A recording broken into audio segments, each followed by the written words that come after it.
selamat pagi semua. Baik, Bapak Ibu, pagi ini saya mau share kepada saudara tentang hidupnya Yakub, ya, the life of Jacob.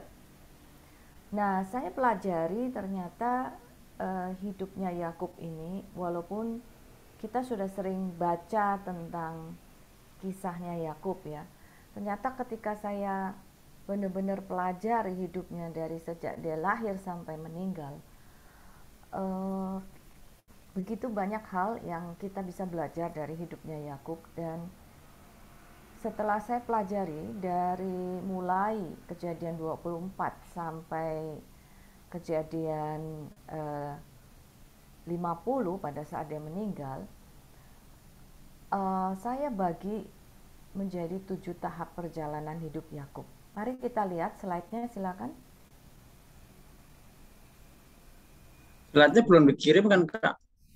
Sudah Sama siapa? ke kamu?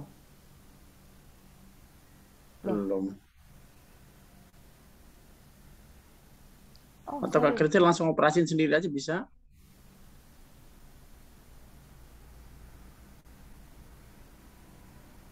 Tung, slide-nya Oh, itu di atas yang oke kamu oke. Saya kirim dulu sama ini sambil kata Kak Kritil bersiapin dulu ya. Si Yuyul biar tolong siapin atau adik ya. saya udah kirim dari di WA sebelum kamu Oke, kirim Kak. linknya itu. Miss ya, Tung. Belum lihat. Oke, Dek. Ya, lanjutkan dulu sambil siapin, Kak. Oke, ya. Nah, sambil nanti slide-nya dikasih lihat, sangat menarik ternyata saya pelajari ini ada 7 tahap perjalanan hidup Yakub, ya. Nah, kenapa tahapan-tahapan ini penting untuk kita pelajarin? Nah, saudara, ini introduction dulu sambil nunggu PowerPoint-nya. Saudara, pada saat pandemi ini kan kita banyak WFH ya dari tahun lalu ya. Kita udah hampir 2 tahun nih, saudara ya. Kita berharap segera reda ya. Eh, saya banyak merenung ketika saya WFH ya di rumah. Dan saya banyak bertanya, mulai evaluasi tentang hidup saya gitu ya. Dan saya coba flashback apa yang sudah saya lakukan sejak saya full time, kemudian mundur lagi ketika saya pertama kali bertobat dan terima Yesus, sampai kemudian saya melayani Tuhan sampai hari ini. Dan uh, ternyata dalam hidup saya juga Tuhan bawa gitu, ada tahapan-tahapan dalam hidup saya. Dan cukup mengejutkan ketika saya coba untuk tulis di jurnal saya, ternyata setiap 7 tahun itu ada musim baru dalam hidup saya. Nah, itu amazing banget. Selama pandemi ini ketika saya merenungkan, ternyata ada tahapan-tahapan atau musim-musim dalam hidup kita yang Tuhan sedang kerjakan. Nah, coba Bapak Ibu, sambil nanti saya sharing tentang hidupnya Yakub ini, kita juga boleh mulai merenungkan gitu. Musim-musim dalam hidup kita ya. Pasti Tuhan itu akan berbicara kepada kita. Karena seperti hidupnya Yakub tuh tahapan-tahapannya, kita semua pasti ada tahapan-tahapan itu dalam hidup kita. Nah, kenapa kita perlu menulis? Kenapa kita perlu tahu? Ya, kita perlu tahu karena di dalam hidup kita itu ada musimnya ya. Di pengkhotbah bilang segala sesuatu itu ada waktunya. Jadi kita kalau tahu tahapan-tahapan itu dalam hidup kita, kita bisa lebih melihat apa rencana Tuhan dalam kehidupan kita itu dengan lebih jelas lagi, saudara. Jadi jangan sampai gara-gara pandemi kita semua jadi down ya. Gara-gara pandemi kita semua imannya jangan sampai ikutan down gitu, saudara ya. Jadi kita pakai waktu kita untuk saudara pelajarin gitu. Coba temukan gitu. Dan tulis di jurnal saudara tahapan-tahapan dalam hidup saudara ya. Nah, mari kita lihat hidupnya Yakub ya. Jadi ada 7 tahap perjalanan hidup Yakub. Next slide. Ya, yang pertama, tahap pertama itu Kejadian 24 sampai 26 ya. Ini highlight-highlightnya aja. Nanti saya akan lebih mendalam share ke beberapa tahapan yang memang kita perlu pelajarin dari hidupnya Yakub ya.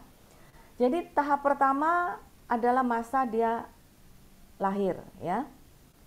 Dan di mana setelah kelahirannya ini dalam perjalanan dia menuju dewasa, dia melakukan dua hal yang cukup viral ya di kitab Kejadian ini, karena dia merebut hak kesulungan dan berkat sulung dari kakaknya, karena dia kan adik ya. Nah, karena itu kakaknya marah dan dia harus lari dari rumahnya ke rumah dari asal dari mamanya Ribka, yaitu di Mesopotamia ya.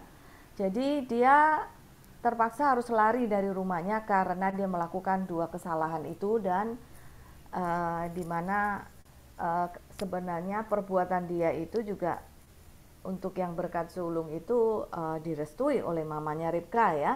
Dan ketika dia tahu kakaknya marah ya, inisiasi untuk lari itu juga datang dari mamanya sendiri ya. Makanya Mesopotamia itu adalah tanah kelahirannya Ribka ya. Ingat Bapak Ibu, ketika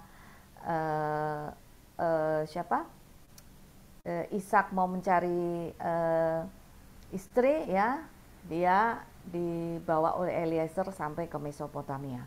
Nah, tahap kedua adalah Kejadian 28 sampai 31, di mana di dalam ini sudah masuk masa pelarian dia ya. Jadi dia melihat dalam mimpinya di Betel, dia melihat ada tangga di mana malaikat turun naik di sana. Ini merupakan momen yang besar dalam hidup Yakub, bahwa dia tahu bahwa sekalipun dia dalam pelarian, dia dalam penyertaan Tuhan dan ada rencana Tuhan yang sangat besar atas hidup dia. Ya. Dan kemudian Tuhan bawa dia untuk bekerja di rumah Laban. Ya. Dan untuk kedua kalinya dia harus lari dari rumah Laban. Jadi memang hidupnya Yakub ini penuh dengan hal-hal yang tidak semuanya hidup dalam keadaan baik-baik ya. Banyak perkara-perkara yang membuat dia harus lari. Pertama lari dari rumahnya, sekarang setelah dia bekerja 14 tahun di rumah Laban, punya anak sampai 12 orang, ternak banyak. Dia tahu waktunya dia harus pulang ya, dia harus keluar dari rumah Laban. Jadi dia lari. Tapi kalau kita baca, Laban mengejar dia ya, tapi akhirnya boleh dikatakan rekonsiliasi dia dengan Laban juga berjalan dengan damai, tuntas ya. Jadi Laban juga nggak kepahitan ya, perpisahannya bagus ya. Tahap ketiga, Kejadian 31 sampai 34 adalah di dalam pelariannya, di dalam ketika dia perjalanan pulang ya. Nah, ini yang nanti kita akan pelajarin ya. Hal yang dia takutkan itu apa, Saudara? Ya. Ternyata adalah hubungan dia dengan kakaknya ya, yang belum beres, karena itu dia simpan bertahun-tahun, Saudara ya. Bahwa kakaknya itu nggak bisa terima direbut hak kesulungan dan berkat sulungnya ya. Dan di dalam pergumulannya itu yang nanti kita akan pelajari, namanya diganti menjadi Israel ketika dia bergumul dengan malaikat Allah. Dan akhirnya dia rekonsiliasi dengan Esau. Dan ada sebuah peristiwa yang sangat mencekam di keluarganya Yakub, yaitu ketika anaknya satu-satunya yang perempuan yang bernama Dina ini mengalami peristiwa yang buruk di Sikem, di mana di situ akhirnya ketika dia diperkosa dan kakak-kakaknya nggak bisa terima juga. Jadi ini keluarga yang penuh dengan sifat-sifat yang nggak bisa terima ya. Jadi diturunkan dari Yakub. Jadi terjadi pertumpahan darah di Sikem ini.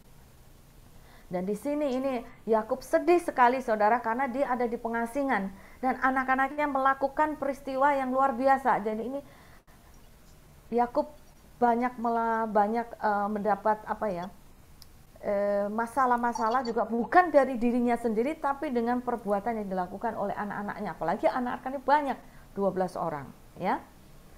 Next, tahap 4, ya, dia kembali ke battle. Ingat tadi dia dikasih lihat ya mimpi di mana tangga, naik malaikat naik turun ke surga, ya.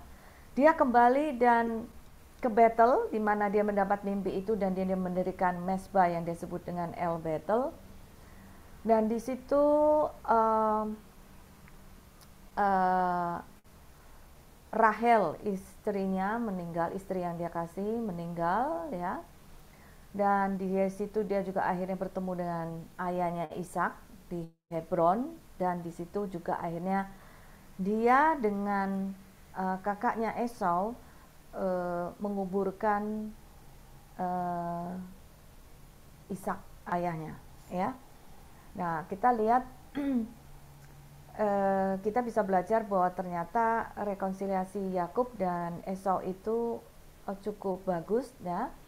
Dan nanti kita akan pelajarin bagaimana itu bisa terjadi, ya, dengan yang kita perlu belajar tentang arti sebuah rekonsiliasi, ya. Tahap 5, Kejadian 37 sampai 45. Nah, ini hidupnya Yakub kalau kita pelajarin ini banyak sekali. Dia harus bergumul, penuh dengan pergumulan, dan sekarang dia harus selesai dia rekonsiliasi dengan kakaknya, dia harus bergumul untuk urusan anak-anaknya, yang terutama adalah ketika dia kehilangan anaknya Yusuf. Nah, Bapak Ibu tahu Yusuf ini anak yang dia kasihi, ya. Nah, dimulai Kejadian 37 sampai 45 itu adalah kisah Yusuf, ya. Tahap 6, Kejadian 46 sampai 49 itu akhirnya Yusuf, ya, menjadi orang kepercayaannya Firaun. Dan ketika dia di Mesir, ya, setelah dia dijual di budak di Mesir ini, dia akhirnya bertemu dengan saudara-saudaranya, walaupun kakak-kakaknya semua yang menganiaya dia tidak mengenali dia, ya, pada saat itu. Tapi akhirnya Yusuf memperkenalkan dirinya. Ini kalau Bapak Ibu baca kisah Yusuf bisa nangis ini, ya. Sangat momennya sangat mengharumkan ketika dia memperkenalkan diri kepada kakak-kakaknya, ya.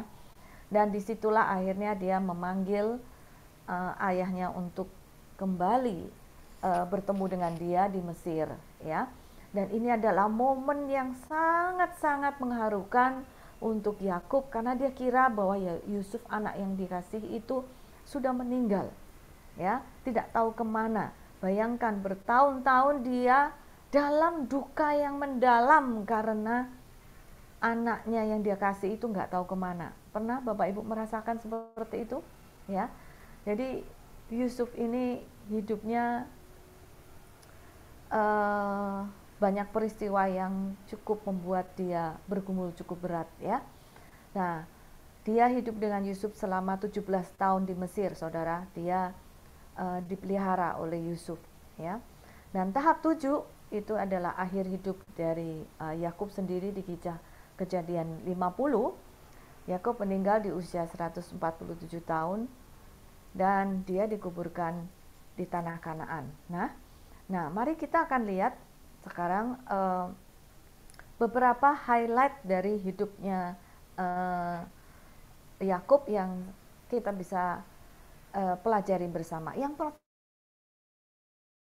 pertama, kelahirannya, Bapak Ibu, ya.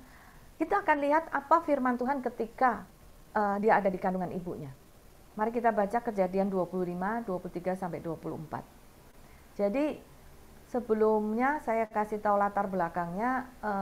Mamanya ini Ribka, ya, itu sempat setelah menikah itu mandul beberapa lama, dan Yakub akhirnya berdoa minta sama Tuhan, dan akhirnya Ribka hamil. Jadi peristiwanya sama seperti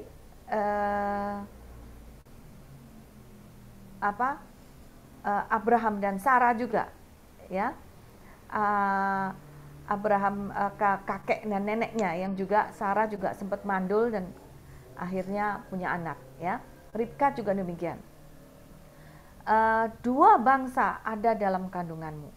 Ini firman Tuhan ketika Ribka hamil. Dan dua suku bangsa akan terpencar dari dalam rahimmu. Suku bangsa yang satu akan lebih kuat dari yang lain, dan anak yang tertua akan menjadi hamba kepada anak yang muda. Ada banyak ibu-ibu di mesbah pagi ini, ya. Ini kita sering baca ayat ini, tapi boleh nggak hari ini kita merenungkan?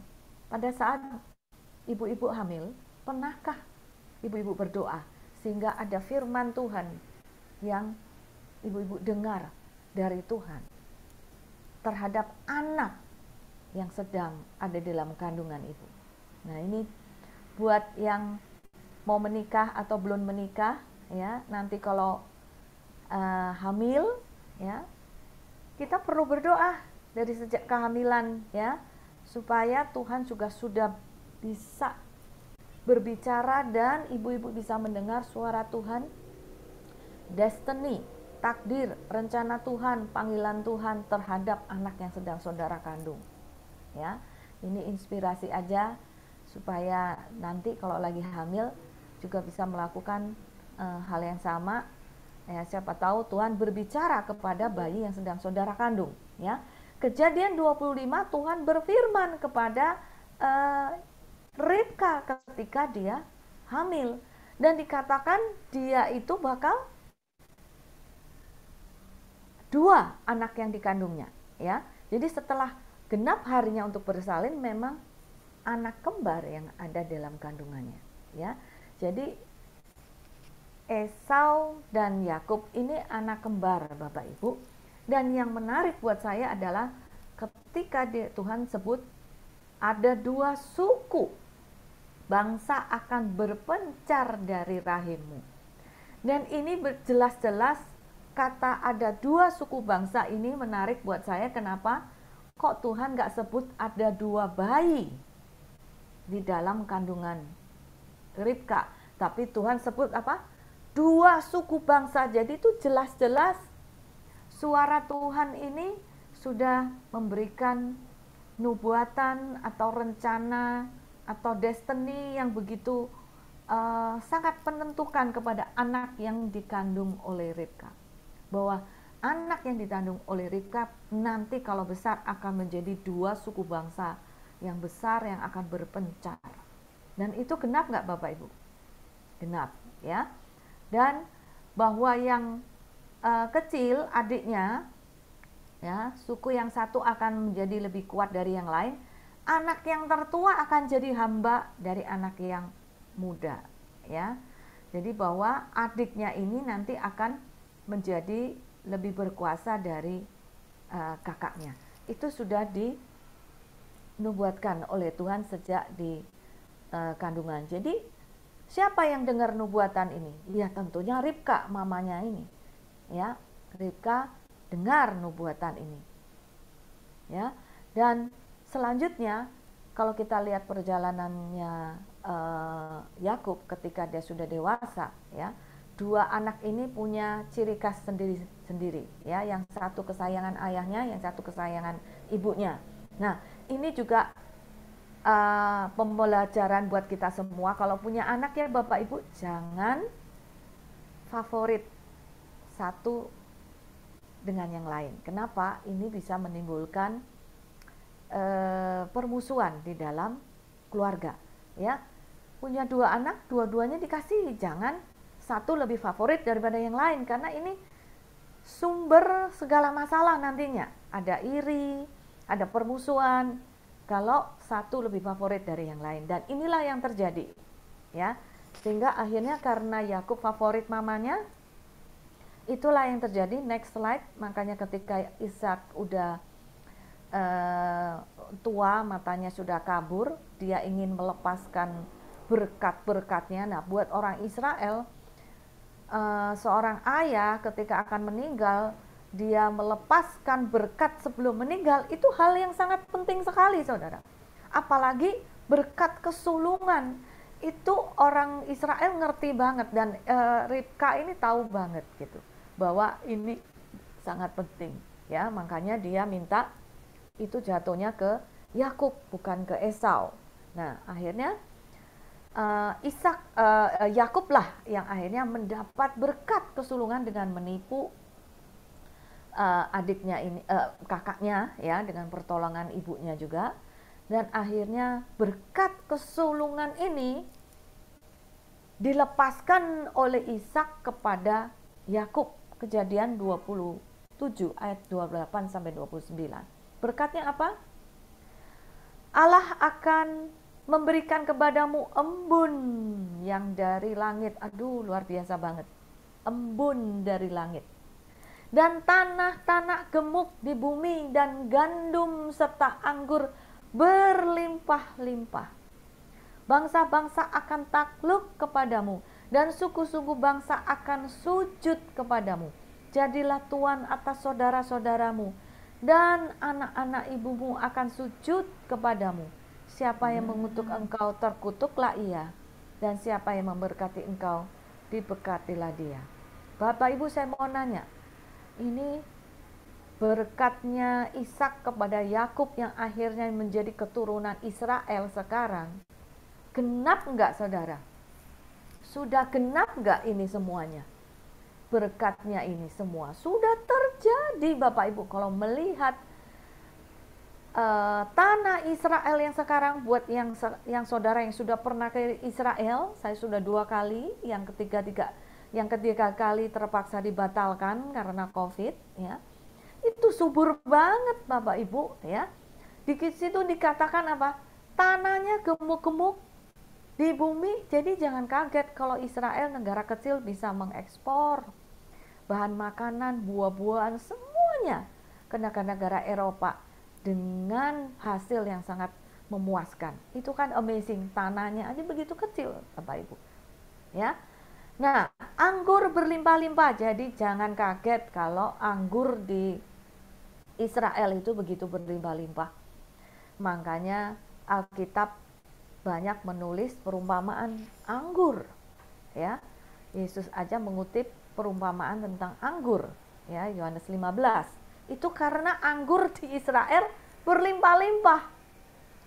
Bangsa-bangsa akan takluk kepadamu. Seluruh dunia sekarang mengakui ya, walaupun Israel hari ini banyak musuhnya, tapi seluruh dunia mengakui ya, orang Israel pinter-pinter. Semua penemuan-penemuan ilmiah itu datangnya dari Israel ya.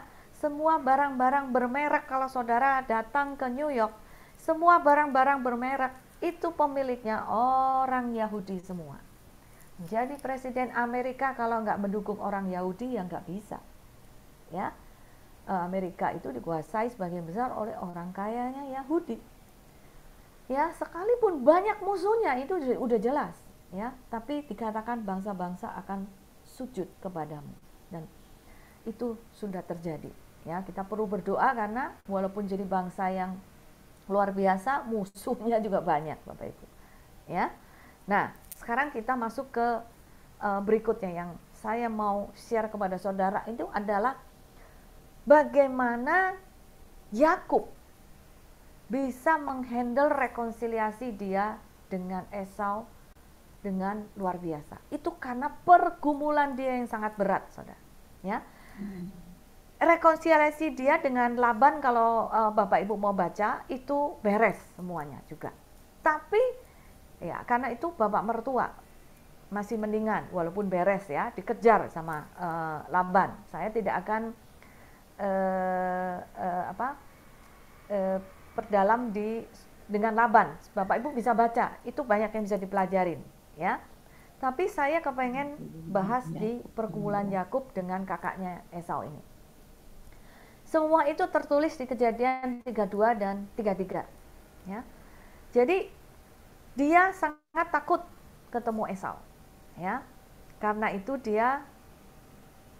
dia itu pinter dan licik. Nah, itulah bawaan orang Yahudi sampai sekarang ya. Memang pinter tapi ada liciknya juga.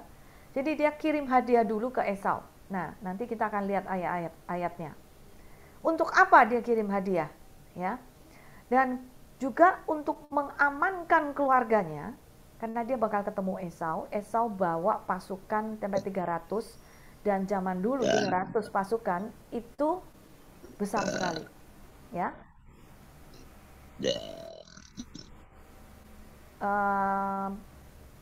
Tolong bisa di mute, saya mendengar suara-suara yang agak mengganggu.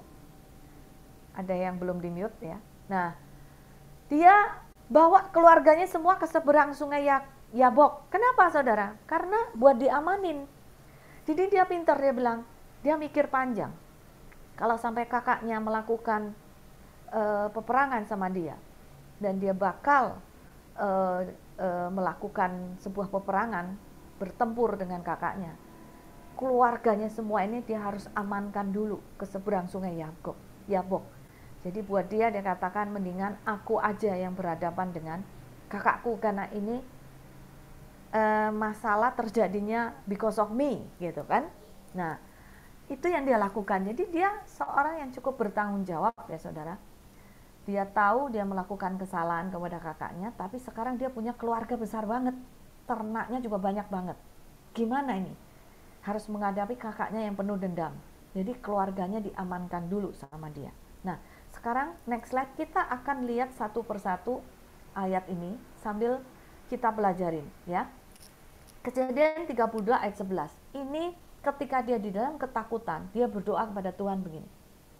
Lepaskan kiranya aku dari tangan kakakku, dari tangan Esau, sebab aku takut kepadanya. Jangan-jangan ia datang membunuh aku, juga ibu-ibu dan anak-anaknya semua. Jadi ketakutan dia adalah yang dibunuh, bakal dibunuh sama Esau bukan hanya dia aja, tapi seluruh keluarganya. Dan kita tahu bahwa Yakub sangat mengasihi keluarganya semua, ya. Dan dia jujur kepada Tuhan. Tuhan, saya takut sama kakak saya, ya. Ketika kita berdoa, Bapak Ibu, kita boleh jujur sama Tuhan. Ungkapkan ekspresi apa yang ada di dalam hati saudara, ya, kepada Tuhan. Tuhan, aku takut, aku lagi menghadapi ini, ya. Jadi ini Yakub juga ngomong begitu sama Tuhan. Nah, yang menarik adalah di ayat yang ke-12 dia katakan, bukankah engkau telah berfirman, tentu aku akan berbuat baik kepadamu dan menjadikan keturunanmu seperti pasir di laut yang karena banyaknya tidak dapat dihitung. Dan ini yang menarik dari doa Yakub adalah dia mengingatkan Tuhan tentang janji yang diberikan kepada kakeknya Abraham, ya, bahwa keturunannya akan seperti pasir di laut. Kenapa dia mesti doa begini, saudara? Jadi dia memohon kasih karunia dan memohon favor, itu apa ya, anugerah, pertolongan dari Tuhan.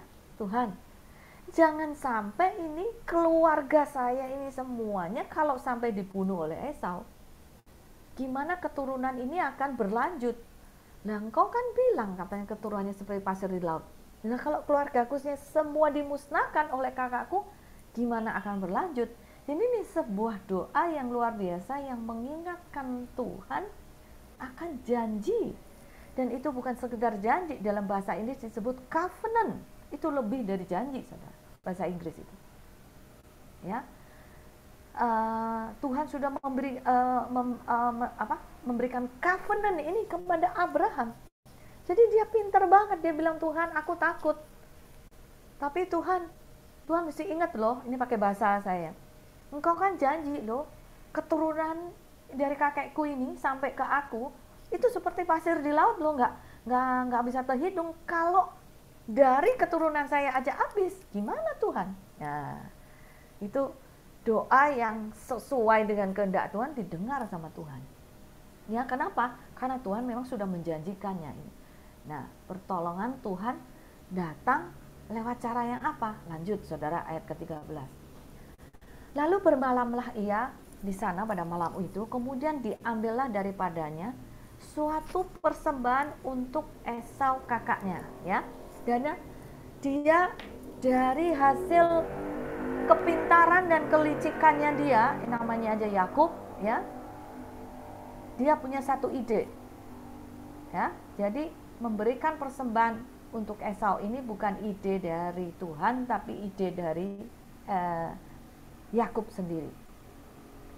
Dia mau kasih sesuatu untuk kakaknya. Nah, zaman dulu harta itu bukan dari uang yang em-eman di deposito di bank, tapi ternak.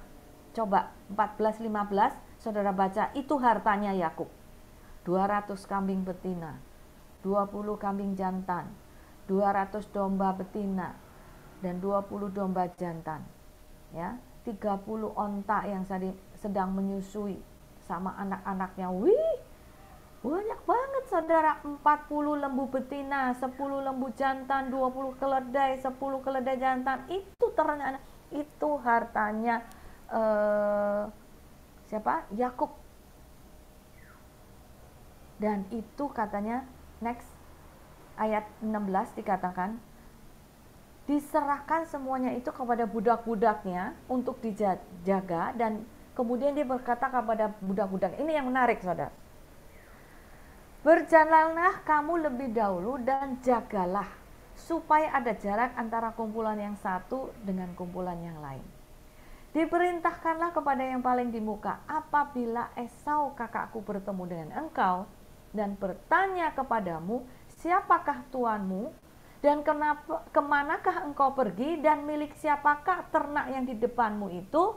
Nah, ini menarik saudara, ayat 18. Tolong dijawab ya. Milik hambamu Yakub, inilah persembahan yang dikirim oleh tuanku. Dikirim kepada tuanku Esau. Dan Yakub sendiri ada di belakang kami. Nah, Bapak Ibu, ini menarik ketika saya pelajarin. Kenapa saya highlight kata ada di belakang kami? Ini kalau ciri-ciri orang yang takut, ya, nyalinya kecil, ketemu saudaranya, itu yang disuruh jalan dulu budaknya dulu. Jadi sama orang, ya, kalau takut anak buah suruh maju duluan, kan begitu. Sekarang juga gitu ya saudara. Bos di belakang, anak buah jalan dulu. Kasih persembahan dulu. Itu idenya si Yakub ini, saudara.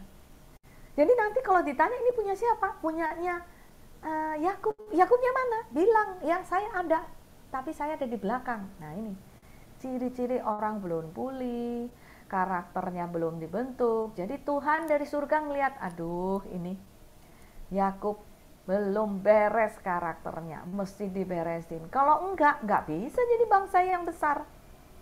Ya, lanjut. Ayat 19. Nah, jadi disuruh majulah budak-budaknya itu, saudara. Ya, begitulah diperintahkan baik kepada yang kedua maupun yang ketiga dan kepada sekalian orang yang berjalan menggiring kumpulan hewan itu, katanya, seperti perkataanku tadilah kamu katakan kepada Esau apabila kamu berjumpa dengan dia. Terus dia ulang lagi kata-katanya saudara. Dan kamu harus katakan, hambamu Yakub ada di belakang kami. Diulang lagi saudara. Tadi udah ngomong, sekarang diulang lagi. Karena sebab Yakub berpikir seperti ini, baiklah aku mendamaikan hatinya dengan persembahan yang dihantarkan lebih dahulu. Kemudian barulah aku akan melihat mukanya, dan mungkin ia akan menerima aku dengan baik. Jadi bahasa Jakartanya, diademin dulu hatinya. Yang marah diademin dengan dikasih harta dulu supaya dia adem, gak marah. Itu rupanya ide dari Yakub yang akhirnya menjadi tanda kutip seperti upeti-upeti yang dicontoh oleh orang-orang keturunan-keturunan berikutnya, atau zaman sekarang juga ditiru oleh raja-raja zaman dulu, ya, mesti kasih upeti untuk apa? Supaya ada sesuatu. Jadi seperti tanda kutip disuap, tanda kutip disuap dulu, ya. Jadi kalau mau soal suap menyuap itu bukan zaman sekarang saudara, dari zaman Kejadian 32 udah ada, ya. Jadi persembahan itu diantar lebih dahulu, udah dikasih nih, anak buahnya yang kasih semua, dianya di belakang nungguin. Dan perhatikan ayat 21, tetapi ia sendiri bermalam pada malam itu di tempat perkemahannya. Nah, ini yang menarik. Next. Pada malam itu Yakub bangun dan membawa kedua istrinya. Ini makanya tadi saya bilang, dia mikir lagi ketika sendiri, udah sekarang persembahan udah dikasih ke Esau, dengan harapan kakaknya bisa adem hatinya, tapi terus dia mikir lagi, kalau dia nggak adem gimana hatinya?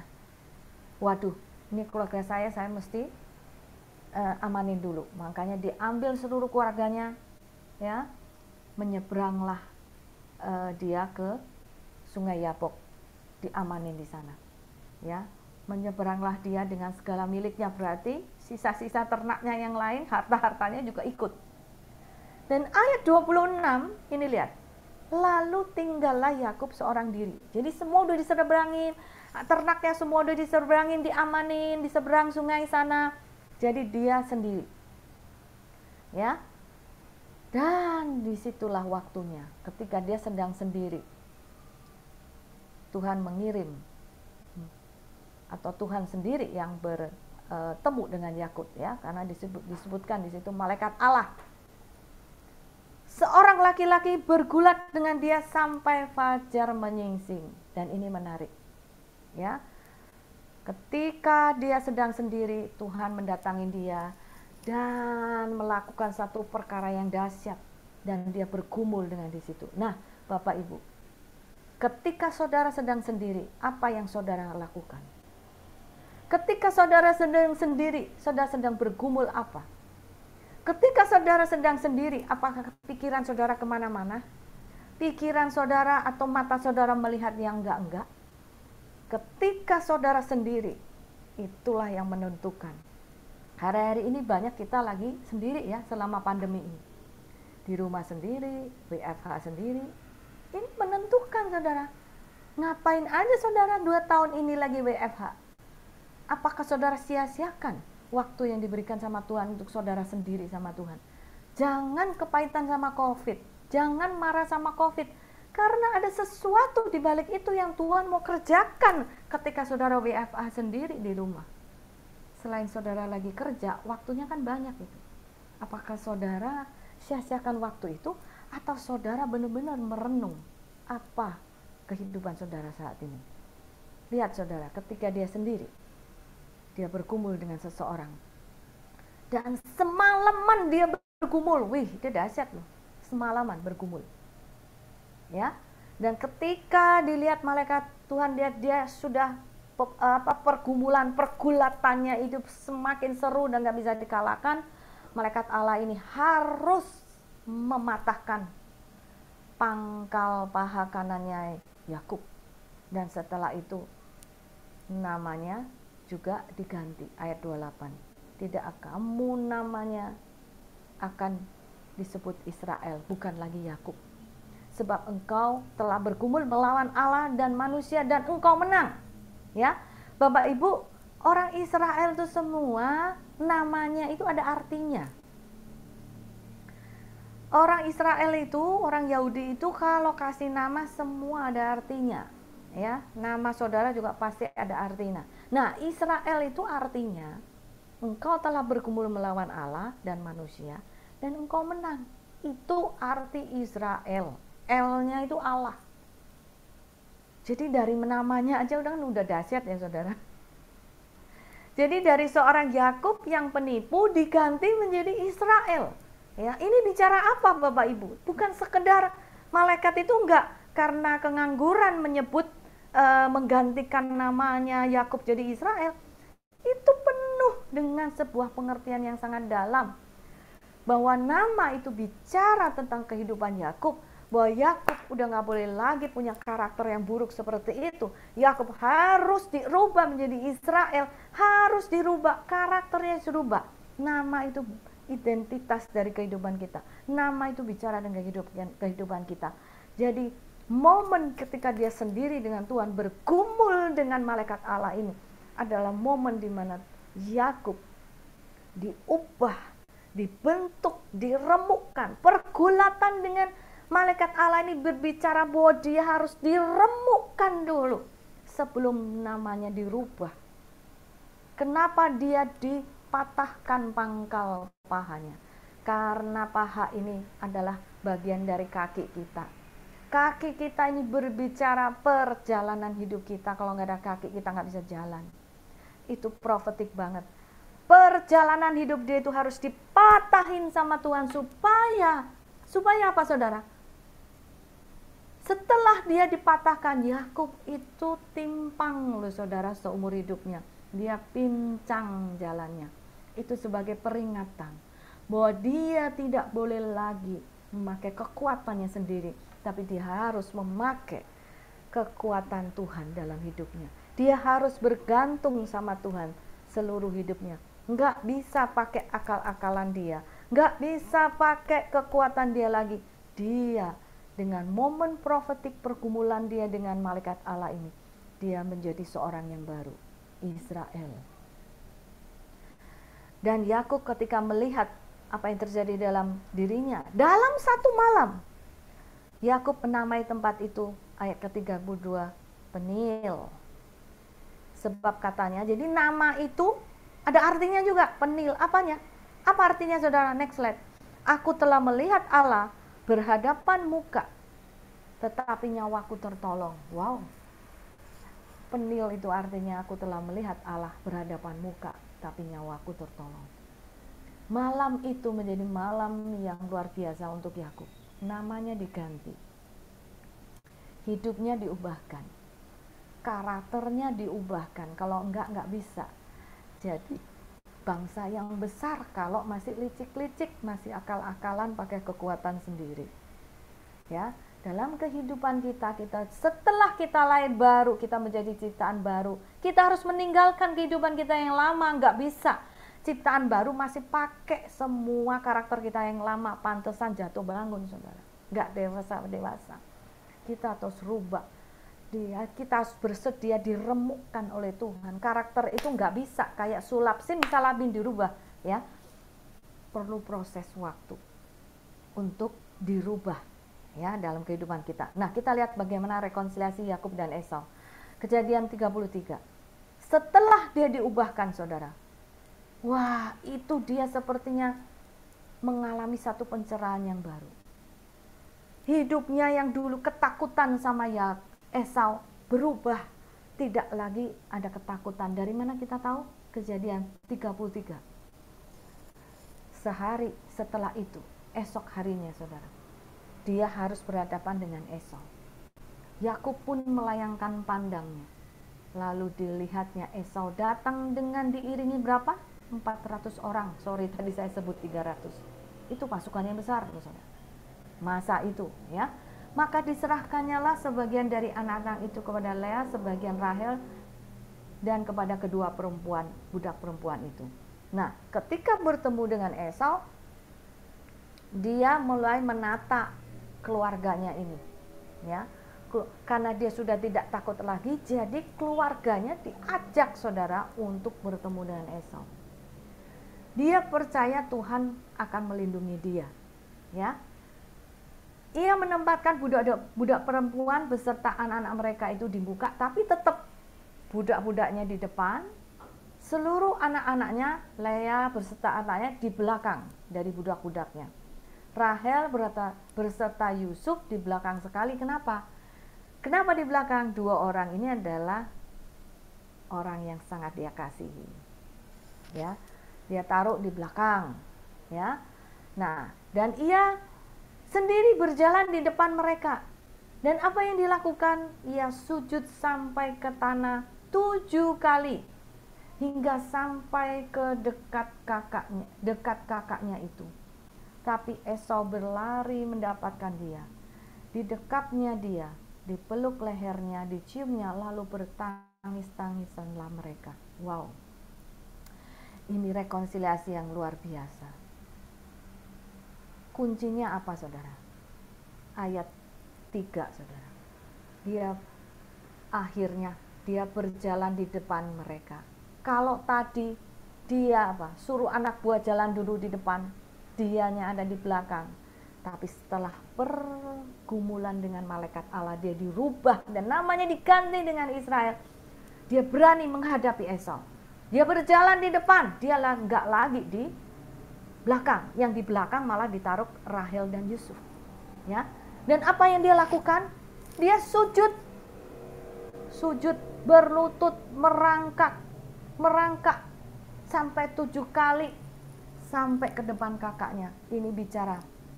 Dia datang kepada kakaknya, dia tahu itu dia salah. Dia merendahkan hati. Dia pengen kakaknya memberikan pengampunan kepada dia. Dan ternyata luar biasa, ini semuanya Tuhan juga beracara. Esau tidak marah, Esau tidak mengeluarkan pedangnya, Esau tidak memulai dengan peperangan. Tidak ada pertumpahan darah Bapak Ibu. Yang ada adalah peluk-pelukan dan bertangis-tangisan luar biasa, saudara. Dan saya mau tanya, kejadian ini dilihat nggak sama budak-budaknya dan semua anak-anaknya? Dilihat Bapak Ibu. Ketika Esau dan Yakub berpeluk-pelukan, itu semua yang di belakang melihat semua, saudara. Anak-anaknya semua ngelihat, saudara. Sekarang saya mau nanya, ketika Yakub mengalami masalah ini, apa dia nggak cerita ke anak-anaknya kalau dia punya masalah sama Esau, mereka, ya, manggilnya kan ya, saudara kembarnya ini. Pasti Yakub ceritalah kenapa mereka sampai disingkirin ke Yabok, kenapa mesti kirim ternak ke Esau, apa begitu. Itu semua pergumulan dia dengan Esau itu pasti diceritain ke anak-anaknya. Jadi anak-anaknya tahu. Dan anak-anaknya melihat ternyata, oh papa saya rekonsiliasi sama Laban mertuanya beres ya. Dan kemudian dia lihat dia rekonsiliasi sama Esau kembarannya, omnya mereka, beres ya, tidak terjadi pentumpahan darah. Padahal papanya kan bilang, saya takut nih terjadi pentumpahan darah. Saya takut ini dia akan bunuh saya. Tidak terjadi semuanya. Kuncinya adalah karena papanya tersungkur, sujud 7 kali bicara tentang kerendahan hati. Kunci rekonsiliasi nggak ada lain Bapak Ibu, kerendahan hati untuk mengakui kita salah, kerendahan hati untuk tahu bahwa rekonsiliasi tidak bisa dilakukan kalau masing-masing masih ngotot merasa benar. Banyak orang rekonsiliasi pemulihan nggak sampai tuntas. Bapak Ibu, kita gereja Abalov, gereja yang terkenal dengan pemulihan.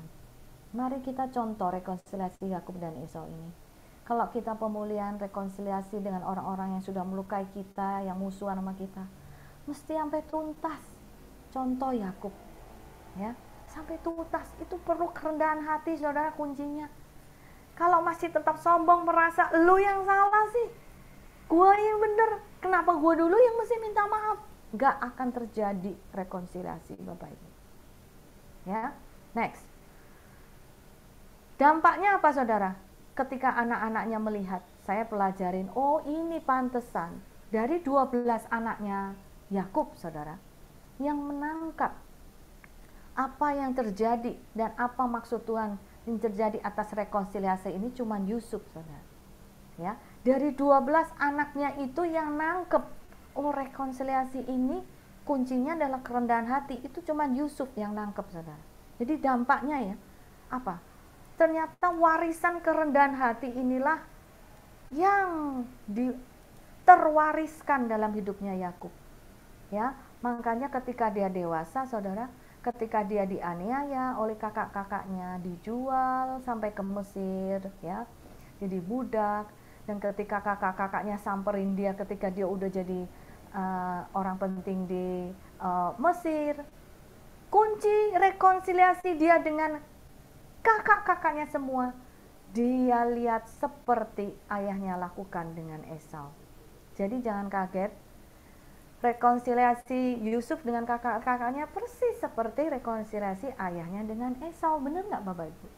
Kuncinya kerendahan hati. Kalau Yakub mau menyimpan, Yusuf mau menyimpan kemarahan dan dendamnya, nggak ada tuh cerita ayahnya bisa ketemu dia lagi, seluruh keluarganya bisa dilindungi pada saat kelaparan di Goshen, nggak ada tuh ceritanya saudara. Dia akan mungkin lampiaskan dendamnya kepada kakak-kakaknya semuanya. Tapi itu dilakukan dengan damai dan tuntas, ya. Next slide.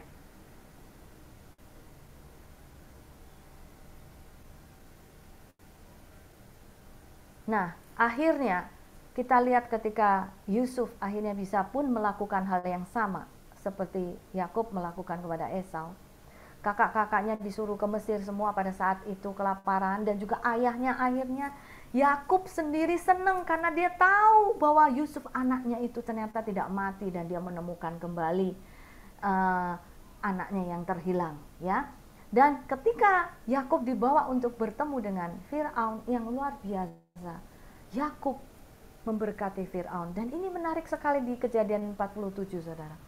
Yakub membawa juga, Yusuf membawa juga Yakub ayahnya menghadap Firaun, ya, karena kan dibawa semua, keluarganya pindah dari Israel semua ke Mesir, ya. Lalu Yakub memohonkan berkat bagi Firaun.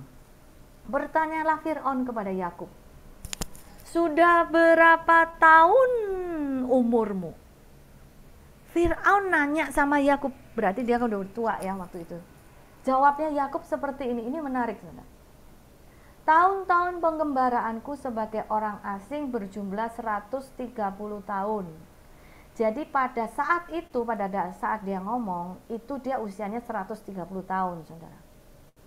Tahun-tahun hidupku itu sedikit saja dan buruk adanya, tidak mencapai umur nenek moyangku, yakni jumlah tahun mereka menggembara sebagai orang asing. Kenapa Yakub berkata demikian? Jadi ketika ditanya umurnya, dia bilang, aku ini umurnya 130 tahun. Itu termasuk sedikit, karena leluhur-leluhur saya umurnya ratusan semua, benar nggak saudara? Semakin ke Yakub semakin sedikit umurnya, ya. Kalau dilihat Adam meninggal umur berapa, saudara? Leluhurnya yang lama-lama 100 tahun, 900 tahun semuanya yang dulu-dulu, ya. Makanya dia bilang, tahun-tahun hidupku ini sedikit aja. Dan perhatikan, dia bilang itu buruk. Dia tahu perjalanan hidup dia itu nggak bagus, nggak semuanya bagus. Dia ngakuin perjalanan hidupnya itu buruk loh, saudara. Dia bisa ngakuin di depan Firaun, dia itu melewati hari-harinya tidak dengan kehidupan yang bagus-bagus. Dia akuin nggak bagus, ya. Itu luar biasa banget, saudara, dia bisa mengakui itu di depan Firaun. Padahal Firaun minta tuh, Firaun akhirnya diberkati sama Yakub, ya. Nah, bagaimana akhir hidup Yakub? Ini slide terakhir, ayat 47 selanjutnya. Dikatakan demikian, maka diamlah Israel di tanah Mesir, di tanah Goshen, ya. Dan mereka menjadi penduduk di situ, mereka beranak cucu dan sangat banyak, ya. Jadi di Mesir itu karena Yusuf menjadi penguasa di Mesir, ya. Jadi Yusuf itu sebenarnya bukan orang kedua di Mesir. Dia penguasa Mesir, walaupun tahtanya itu tetap Firaun. Nanti saudara baca Kejadian 47 itu Firaun yang mengucapkan, aku tuh cuman karena tahta aja duduk di sini sebagai Firaun, tapi penguasaan Mesir keseluruhan itu saya serahkan sama kamu, Yusuf. Itu. Jadi dia sebenarnya penguasa nomor 1, bukan nomor 2, ya. Dan seluruh Yakub dan keluarganya ini dikasih satu daerah namanya Goshen, dipisahkan di satu tempat namanya Goshen, ya. Tuhan lindungi di situ, ya. Dan di masa kelaparan nanti itu gandum yang disimpan oleh Yusuf ini bisa menjadi berkat, karena di masa kelaparan itu Yusuf menjadi berkat bukan hanya untuk Mesir. Saudara baca, seluruh dunia itu beli gandum ke Mesir, ya. Baca Bapak Ibu Kejadian 47. Seluruh dunia beli gandum ke Mesir. Jadi Yusuf itu jadi berkat di masa kelaparan untuk seluruh dunia pada saat itu. Seluruh bumi datang ke Mesir beli gandum, ya. Nah, ayat 28, Yakub masih hidup 17 tahun di tanah Mesir. Jadi dia di Mesir itu hidupnya 17 tahun. Umur Yakub tahun-tahun hidupnya menjadi 147 tahun. Jadi tadi dia masuk Mesir 130, hidup di Mesir 17 tahun, jadi dia meninggal di usia 147 tahun. Dan ketika dia meninggal, Yakub atau Israel cuman pesannya begini, ya. Orang kalau meninggal pesannya itu kan penting banget, harus diikutin ya saudara. Pesan sebelum meninggal itu orang-orang yang kita kasihi kalau berpesan sebelum meninggal itu kan mesti diikutin ya, harus digenapi. Dia bilang gini, jika aku mendapat kasih-Mu, letakkan kiranya tanganmu di pangkal pahaku. Kenapa pangkal paha Bapak Ibu? Pangkal pahanya itulah letak di mana ketika malaikat Allah mematahkan pangkal pahanya, dia suruh Yakub pegang pangkal pahanya dan bersumpah bahwa kalau engkau menunjukkan kasih karunia padaku, jangan kiranya kuburkan aku di Mesir. Jadi akhirnya ketika mengucap sumpah, Yakub mau Yusuf mengucap sumpah dengan memegang pangkal paha Yakub, yang memang disitulah letaknya ketika dia dipelecok atau dipatahkan pangkal pahanya oleh malaikat Allah dan berubah menjadi Israel. Itu adalah momen profetik buat dia. Di situ juga Yusuf meletakkan tangannya untuk mengambil sumpah bahwa ketika Yakub meninggal, dia harus dikuburkan di Gua Mahpelah, ya, di tanah Kanaan, ya. Dan dia akhirnya Yakub meninggal dan Yusuf harus menggotong peti dari Yakub ini berjalan dari Mesir ke tanah Kanaan untuk mengubur ayahnya di gua yang namanya Mahpelah di tanah Kanaan. Ini luar biasa banget hidup Yakub, banyak yang mesti kita pelajarin, tapi highlight kita hari ini adalah lakukan rekonsiliasi dengan tuntas dan damai, jangan separuh-paruh. Perlu kerendahan hati Bapak Ibu, kalau enggak akan beres-beres. Sampai kapanpun pandemi selesai, pandemi enggak selesai, kau saudara akan kepahitan terus, enggak beres-beres, karena enggak bisa melepaskan pengampunan, tidak bisa datang dengan kerendahan hati. Yakub telah memberikan satu contoh yang luar biasa. Hidupnya enggak bagus-bagus banget loh Bapak Ibu, dia bapak leluhur kita dan dia akui, tapi banyak hal yang kita bisa pelajari.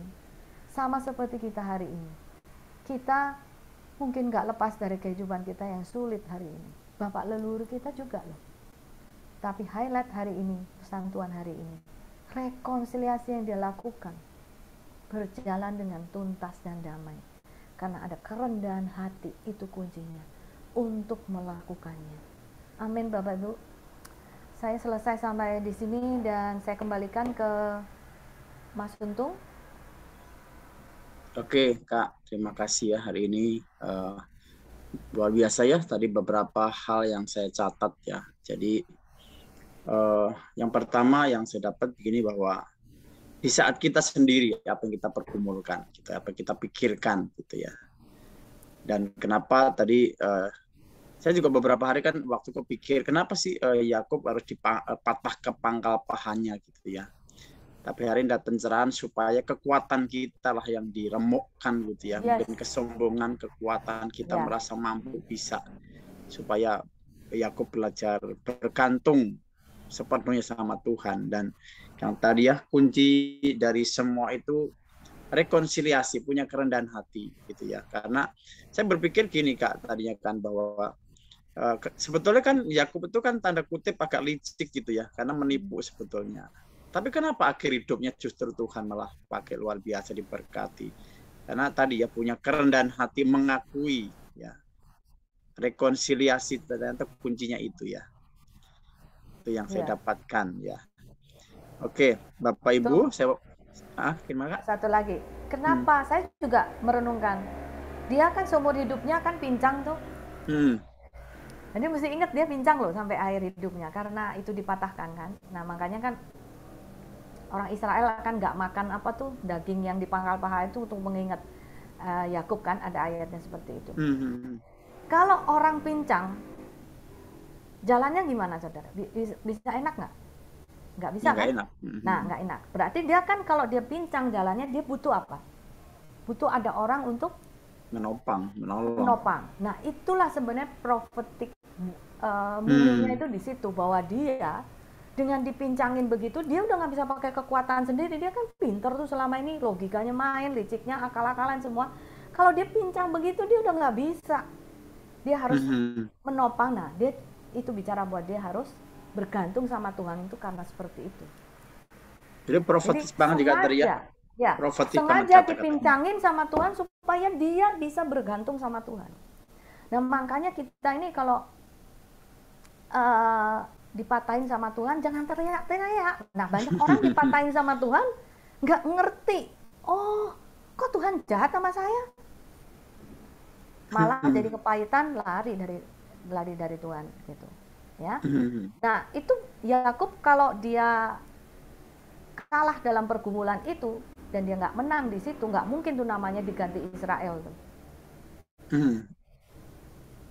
Ya, jadi itu karakter dia, sikap dia, hidup dia itu diubahkan di situ. Nah, kita lihat setelah itu kan dia menjadi orang yang sangat, ya memang kelihatan banget sih, walaupun tidak berhenti ya pergumulan dia. Setelah itu ganti pergumulannya, dia sama dirinya udah selesai kan tuh. Tapi setelah itu kan jadi apa? Diuji lagi, nggak beres-beres dia itu. Makanya dia ngomong, aku ini udah singkat hidupnya, nggak seperti umur leluhur saya, dan buruk. Dia ngakuin sendiri. Gitu. Karena apa? Harus bergumul dengan anaknya yang hilang. Itu kan dia duka yang sangat mendalam. Nggak tahu Yusuf kemana, dibohongin sama kakak-kakaknya semua kan. Gitu. Kakak-kakaknya kan bohong kepada ayahnya semua itu. Tapi yang menarik sekali ya itu saya pelajarin, waduh, jadi rekonsiliasi dia dengan kakak-kakaknya itu persis seperti yang dia lihat ketika Yakub rekonsiliasi sama Esau. Nah, itulah makanya biarlah kita menjadi orang tua yang bisa memberikan contoh kepada anak-anak kita juga. Karena yang dilihat Yusuf itu adalah seperti yang dilihat ayahnya gitu. Tapi bicara soal parenting juga, karena kakak-kakaknya yang lain kan nggak seperti itu tuh. Yang nangkep banget itu kan cuma si Yusuf gitu. Gitu. Jadi banyak sepanjang sekali yang kita bisa pelajarin ya. Sepanjang kita masih mempertahankan ego atau hak kita atau kekuatan kita, Tuhan nggak akan pernah bisa bekerja, harus dihancurin dulu ya. Kuncinya begitu, kerendahan hati. Oke, saya percaya nih beberapa Bapak Ibu ada yang nggak sabar mau tanya. Saya mau pastikan dulu masih ada nggak, kalau masih ada buka videonya, boleh bertanya langsung. Yang tadi belum jelas atau mau meneguhkan, silakan Bapak Ibu buka mic-nya langsung. Mungkin nggak usah bertanya, bisa mungkin share lagi ngalamin apa ya tuh, nggak harus pertanyaan ya tuh. Ya, boleh. Silahkan Bapak Ibu yang dipatahkan yang mana, yang dihancurkan yang mana. Lagi ngalamin apa gitu ya, atau bergumul, rekonsiliasi kok nggak beres-beres, lagi ngalamin apa nih Bapak Ibu, bisa share ya. Oke, silahkan bisa buka mic-nya Bapak Ibu.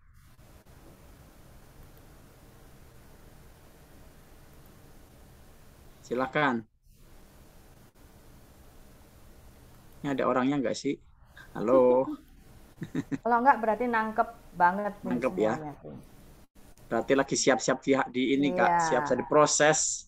Atau lagi ngalamin juga ya, dan belum siap untuk sharing. Lagi dicerna. Lagi dicerna ini pelan-pelan ya.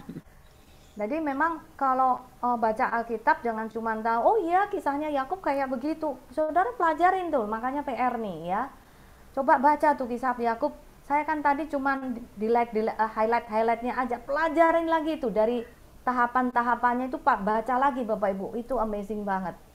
Detail-detailnya, apalagi pergumulan dia sama Laban tuh gimana.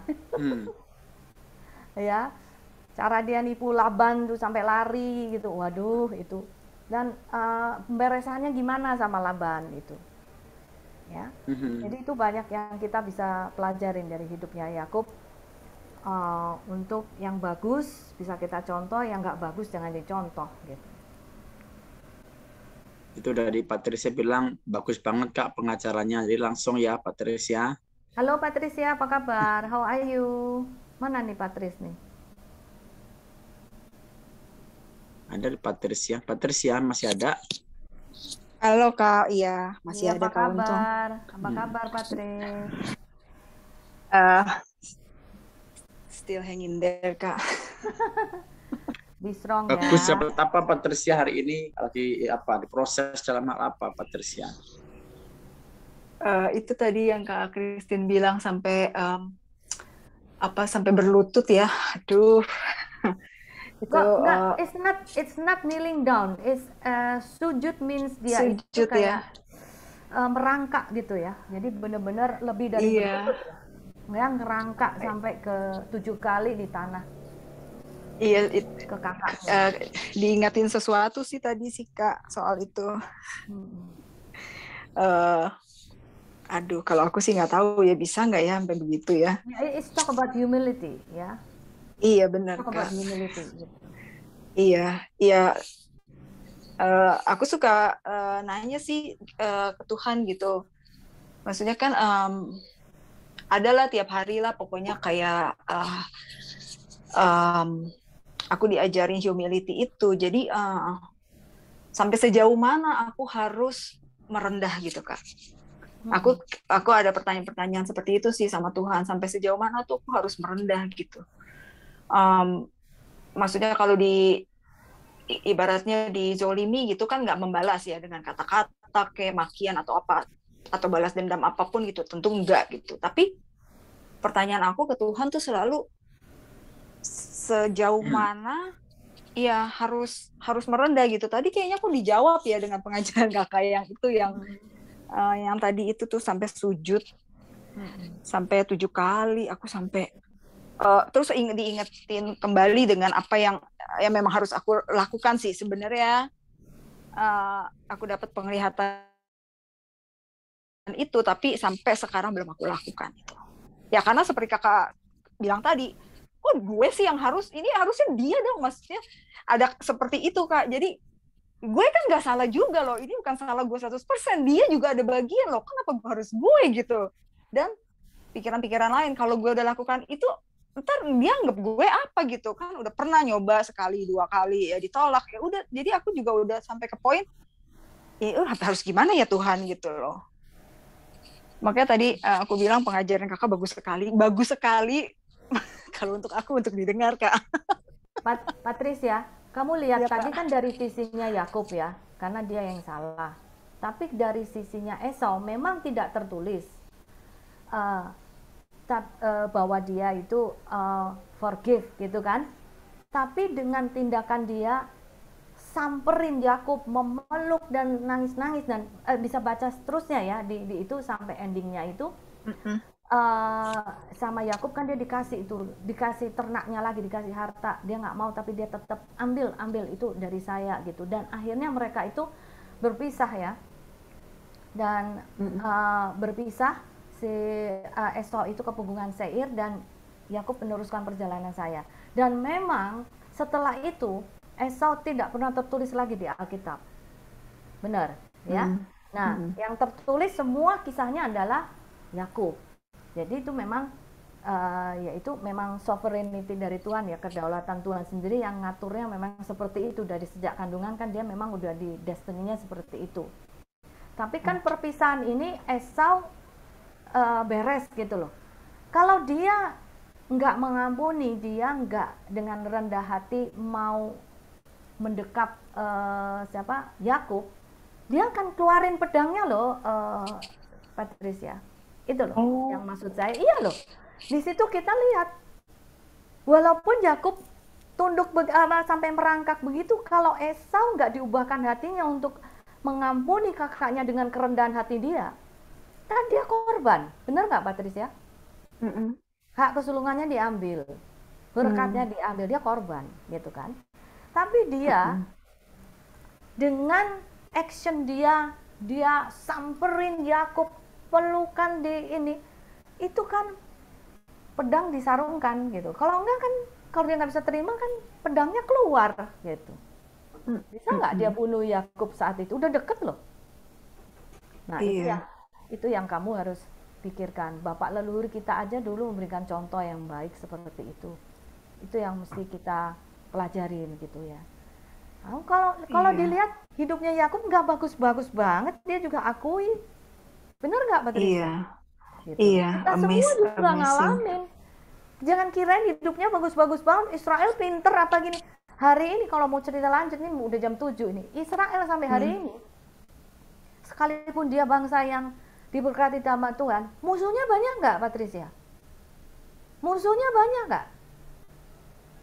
Israel tuh musuhnya banyak nggak? Banyak. Negara yang di sekitar dia ada yang pro dia, ada yang musuhin dia. Turki apalagi, Iran apalagi. Nuklirnya dia itu udah diarahin ke Israel semua. Dia ngomongnya kalau bisa Israel dihapus dari peta dunia. Itu seperti itu.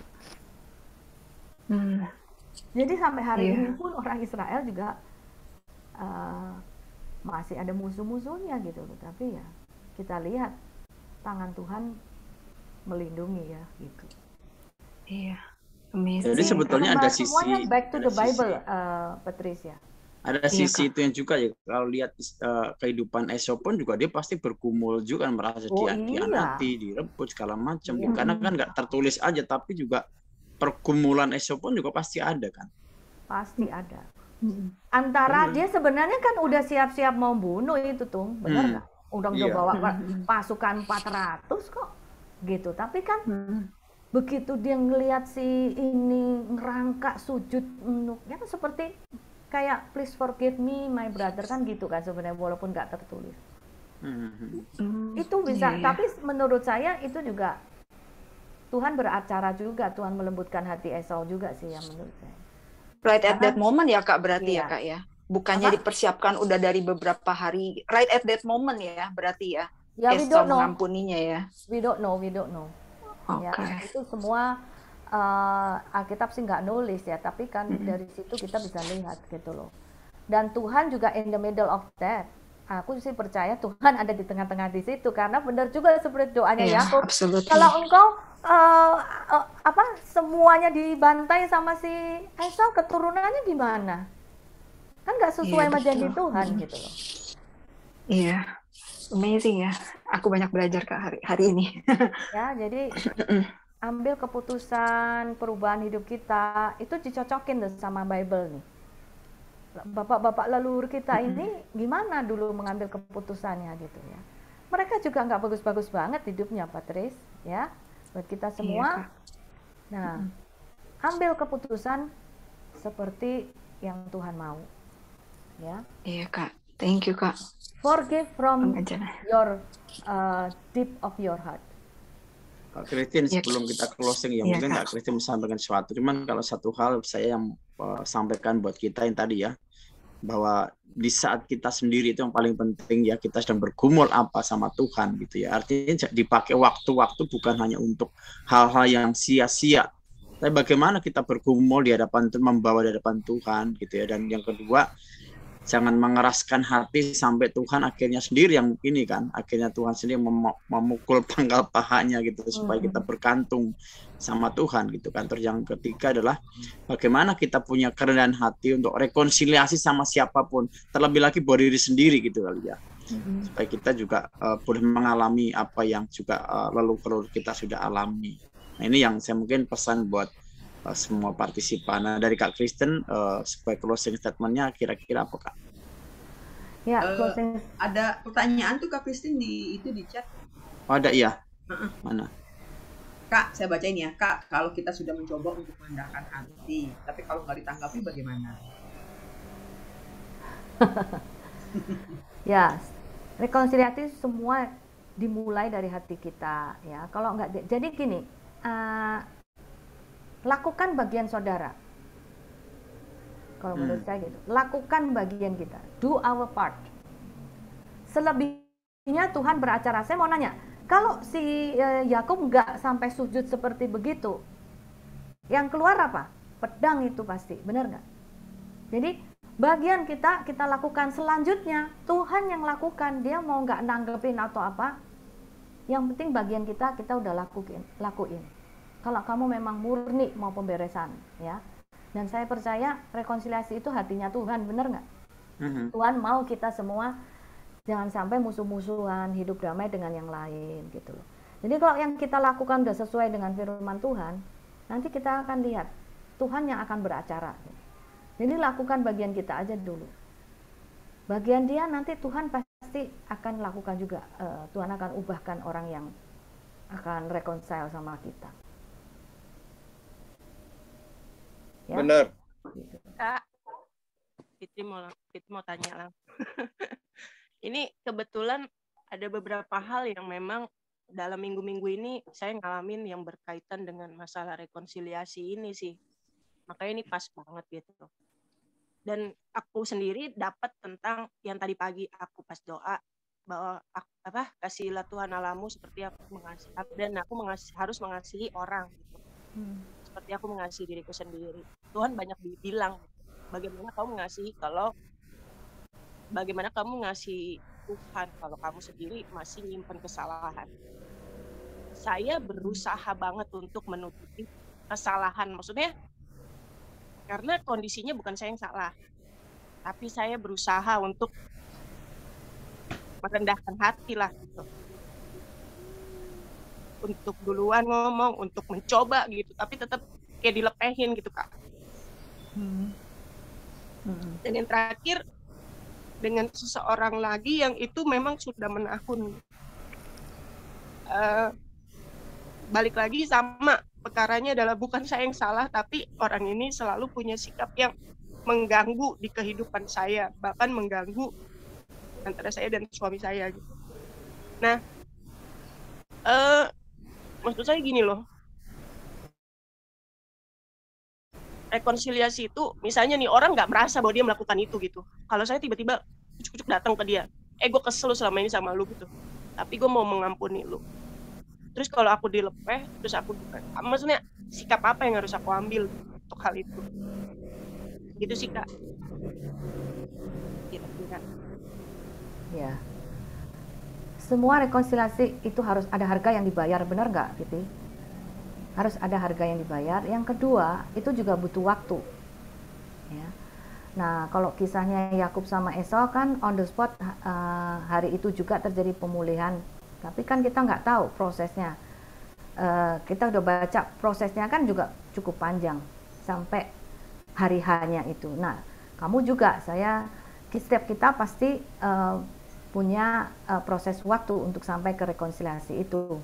Jadi siapa ini namanya? Fitri ya? Fitri. Ya. Fitri, adiknya Pak Wiwit ya? Iya. Jadi bagian kamu udah bener nih Fit, ya. Kamu lakukan itu gitu. Jadi kalau kamunya sepertinya nggak dianggap seperti itu, ya itu urusan dia sama Tuhan. Kamu sama Tuhan udah beres, sama orang itu kamu sudah ngomong minta maaf gitu, ya. Jadi bagian kita yang kita lakukan ya di hadapan Tuhan itu udah beres. Kalau dianya masih belum bisa mengampuni, tunggu waktunya gitu loh. Ada waktunya juga gitu ya. Rekonsiliasi itu kan ada proses waktu, ada harga yang mesti dibayar gitu. Tapi kalau kamu sebagai orang yang pernah melakukan atau melukai, nah itu seperti Yakub, karena dia yang melukai kan. Dia yang pertama untuk melakukan tindakan meminta pengampunan itu dengan sujud seperti itu. Nah, masalahnya prosesnya seperti itu. Maksudnya gini, dari beberapa kejadian justru bukan aku yang melukai, justru orang ini yang melukai aku gitu. Maksudnya ada yang aku disalahpahami gitu, ada yang memang hidup mereka yang gak beres, terus mereka salah paham sendiri sama aku. Kok agak putus-putus ya suaranya ya? Iya. Enggak sih, di aku enggak sih Kak, di aku enggak. Agak putus-putus, oke. Jadi ada yang menyalahpahami, ada yang memang maksudnya justru mereka yang aku yang korban gitu, maksudnya bukan aku yang bikin gitu. Ya, oke. Jadi kamu tadi saya sudah singgung juga soal Esau ya. Jadi gini, kalau kamu yang sebagai pihak yang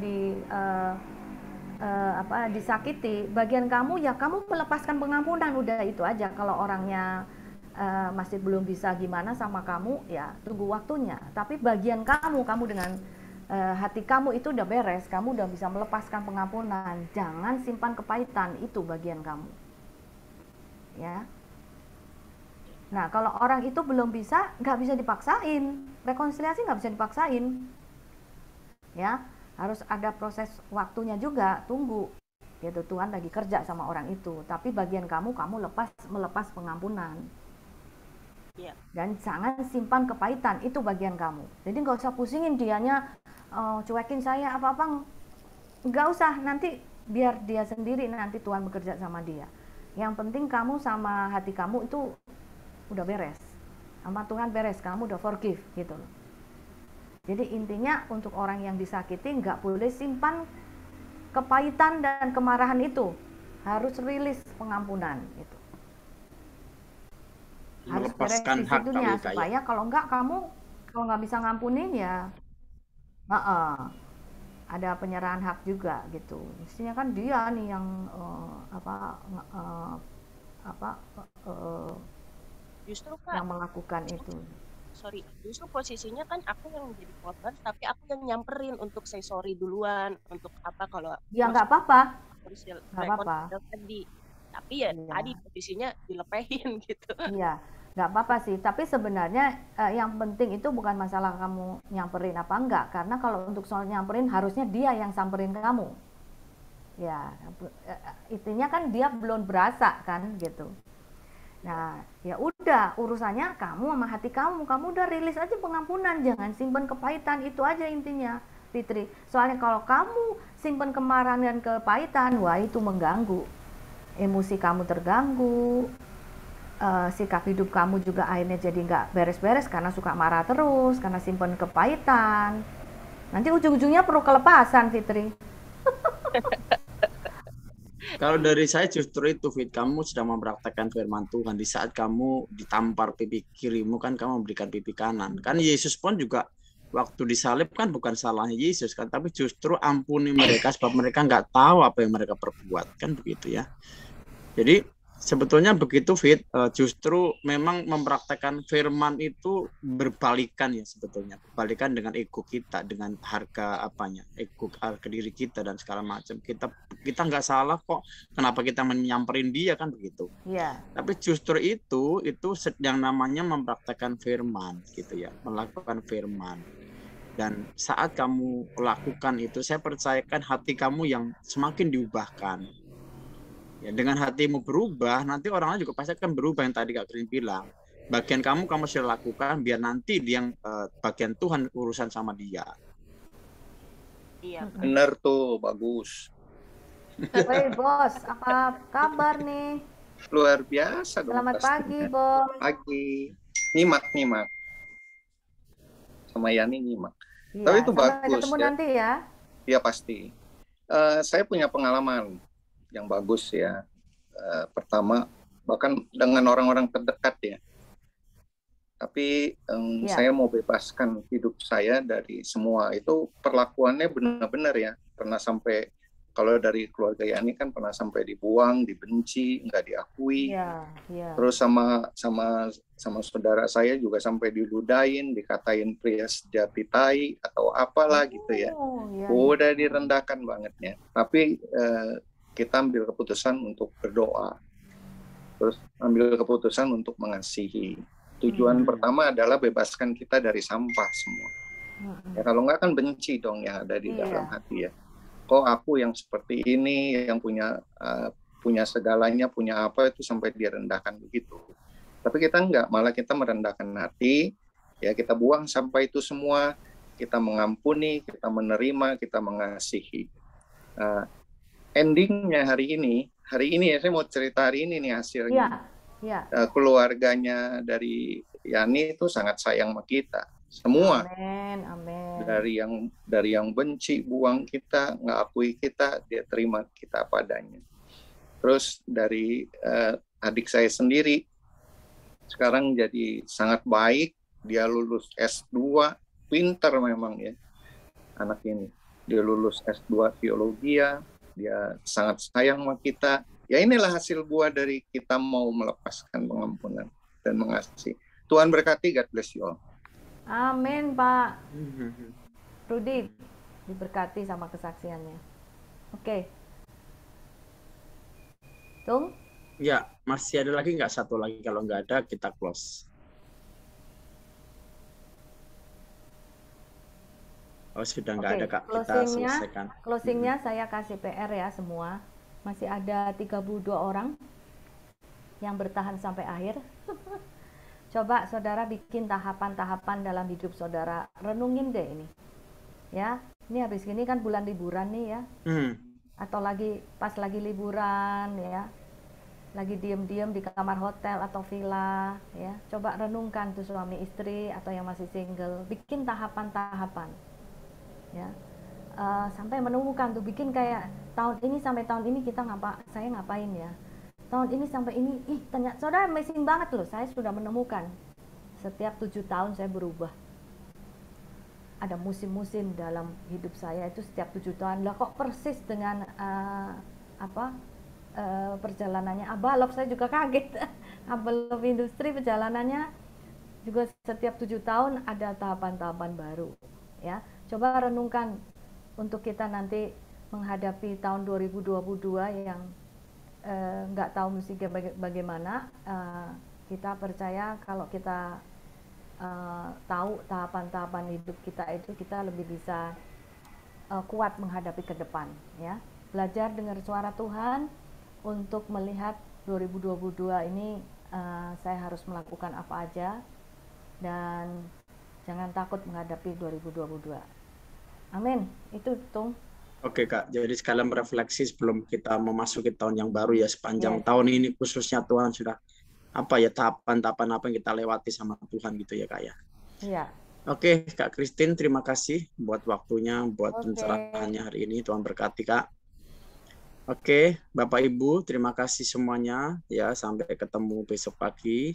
Selamat melanjutkan aktivitasnya. Terima kasih Pak Untung. Sama-sama Bu Memi. Terima kasih semuanya Kak Kristus.